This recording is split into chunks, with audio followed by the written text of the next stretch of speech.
Now, here in Hong Kong, at least 2 people are in serious condition after violent protests ran into the night. Police say 11 people were arrested during Wednesday's demonstrations for alleged disorderly conduct, unlawful assembly, and assaulting police. Authorities say some people used bricks and sharpened metal poles. And there remains a heavy police presence around central Hong Kong. Lawmakers have postponed a debate on the extradition bill at the heart of this unrest. It's not clear when the discussions will resume. Ivan Watson is monitoring the situation for us in Hong Kong. He joins us now. And Ivan, 24 hours after those violent street clashes, there's been this temporary calm. What have you seen today?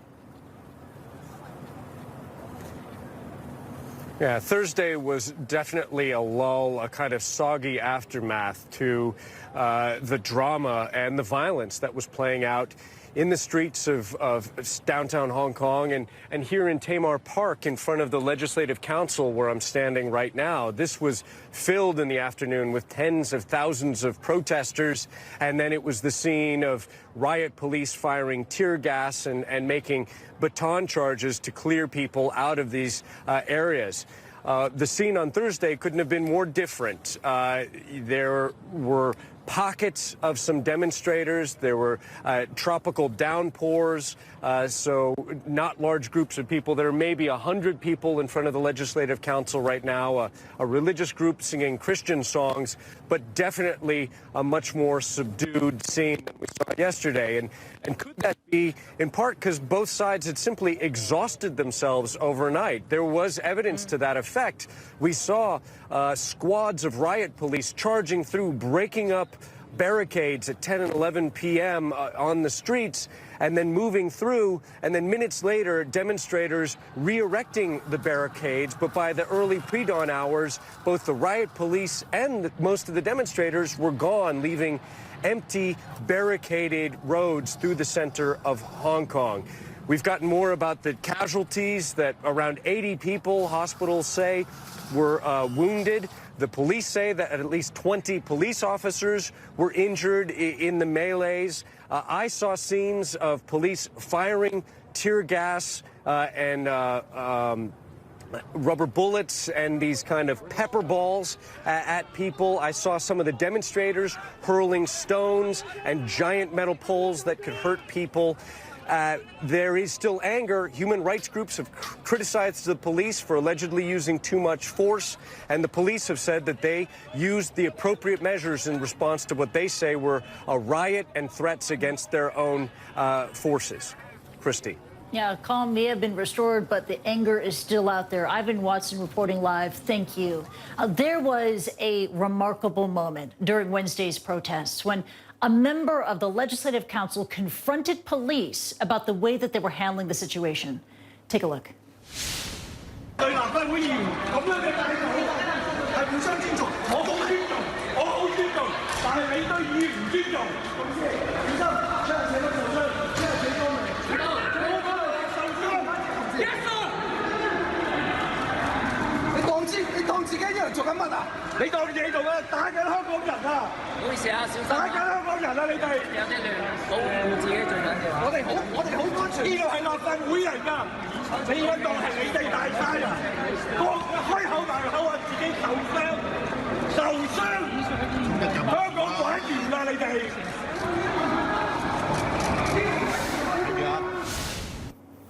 Charles Mok was the legislator you just saw in that video. He joins us now live. And Charles, thank you for joining us. In that video, we see you furious. You are yelling at Hong Kong police for disrespecting the legislature. Could you take us back to that moment and describe what happened? Well, what you didn't show right before we left the room that we were coming out from was actually why I got so angry at the time, because we're legislators, like a parliament, and what we saw yesterday was that the police were coming into our building, occupying the building in essence, and stationing there to supposedly help secure the security of our building. But in reality, what I saw was there were a couple of suspects that they have probably arrested, taken from the crowd, and brought into our building, and behind closed door, I don't know what they were doing. So I had access to that particular room on the ground floor, and I opened the door and saw two young people, probably less under 20 years old, and they were crouching on the floor, and with 6 or 8 very angry policemen surrounding him. And I thought this was inappropriate, not to be something that happened, shouldn't be happening in a legislature's building. It is totally inappropriate. And the reason why the Legislative Council, the complex here in Hong Kong, has become a flashpoint is because of a piece of legislation, the extradition bill. You know, and let's talk about the future of this thing, because there are enough votes for this controversial bill to go through. You know, the debate may have been delayed because of the protest action yesterday, but is it inevitable that it's going to pass? Well, at least today, Thursday and Friday, we're not going to resume the council meeting.